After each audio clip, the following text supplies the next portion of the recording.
दिनांक 9 ऑक्टोबर 2024 रोजी सकाळी 9:30 ते 10 वाजण्याच्या सुमारास पंजाब तालीम येथील राहणारे शाहजहान गुल हमीद शेख यांना लाकडी दांडक्याने तसेच लाथाबुक्क्याने मारहाण करून त्यांना जखमी करून त्यांचा खून केल्या प्रकरणातील आरोपी रेहाना समीर शेख यांचा जामीन अर्ज सोलापूर येथील सत्र न्यायाधीश योगेश राणे साहेब यांनी फेटाळून लावलेला आहे।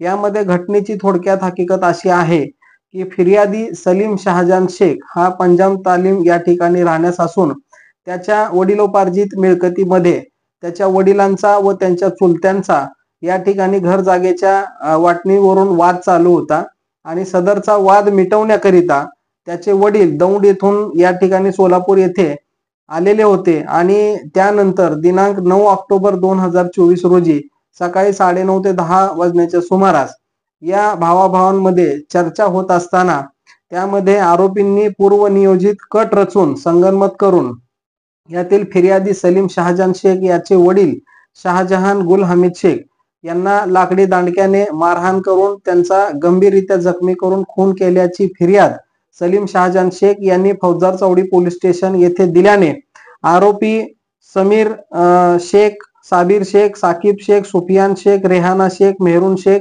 इत्यादी आरोपींच्या विरुद्ध भारतीय न्याय संहिता कलम 103 म्हणजेच जुने कलम 302 अन्वये खुनाचा गुन्हा दाखल करण्यात आलेला होता। सदर गुन्ह्यामध्ये रेहाना समीर शेख ही महिला आरोपी न्यायालयीन कोठडीमध्ये असताना तिने सोलापूर येथील सत्र न्यायालयामध्ये जामीनचा अर्ज सादर केला होता। तसेच त्यामध्ये तिने तिच्या सोबत 13 महिन्याचे लहान बाळ आहे आणि तिला जामीन मंजूर करावा अशी विनंती मेहरबान न्यायालयाकडे केलेली होती। यामध्ये मूळ फिर्यादी सलीम शाहजान शेख ज्याचे वडील मयत झालेले आहे त्यांची बाजू मांडत असताना आम्ही मेहरबान न्यायालयामध्ये सलीम शाहजान शेख फिर्यादी यांचं प्रतिज्ञापत्र सादर केलं आणि त्या ठिकाणी जामीन अर्जामध्ये खूप गंभीररित्या या ठिकाणी घटना घडलेली आहे आणि तीव्र आक्षेप नोंदवला व जामीन देण्यास विरोध केला। यामध्ये मुख्यतः आम्ही ज्या मुद्द्यांचा विचार मेहरबान कोर्टाने करण्यास भाग पाडले त्यामध्ये प्रामुख्याने जी घटना घडलेली होती ही घटना दिवसा ढवळ्या फिर्यादीच्या समक्ष व गल्लीतील इतर लोकांच्या समक्ष सकाळी 9:30 ते 10 वाजण्याच्या सुमारास घडलेली आहे। यामध्ये ही जी महिला आरोपी आहे रेहाना समीर शेख हिचा गुन्ह्यामध्ये प्रत्यक्षदर्शी सहभाग आहे आणि तिचं नाव फिर्यादी जबाबामध्ये नमूद आहे। साक्षीदारांनी तिला मारहाण करताना स्वतः पाहिलेला आहे। तसेच यामध्ये जे खुनाचा जो आरोप केलेला आहे हे गुन्हा जो आहे खूप गंभीर आहे। यामध्ये फाशीची किंवा जन्मठेपेची शिक्षेची तरतूद या ठिकाणी कायद्याने केलेली आहे। तसंच या गुन्ह्याचा तपास प्राथमिक स्तरावर आहे। यामध्ये अद्याप कोणत्याही प्रकारची चार्जशीट दोषारोपपत्र दाखल झालेलं नाही।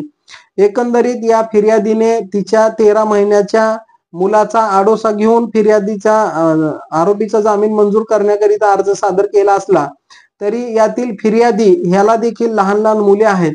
तसेच जो मयत आहे त्याला देखील मुले होते, त्याला नातवंडे होती। त्याच्या कुटुंबाचा कुठलाही विचार न करता त्यांनी खुनामध्ये सहभाग नोंदवलेला आहे। एकंदरीत त्या फिर्यादीचे संपूर्ण छत्र हिरावले गेलेले आहे। वास्तविक पाहता ही मिळकत जागा जी घर जागा आहे ज्या संबंधित वाद होता ती गिळंकृत करण्याच्या हेतूने हा गुन्हा केला असल्याचे या ठिकाणी दिसून येते।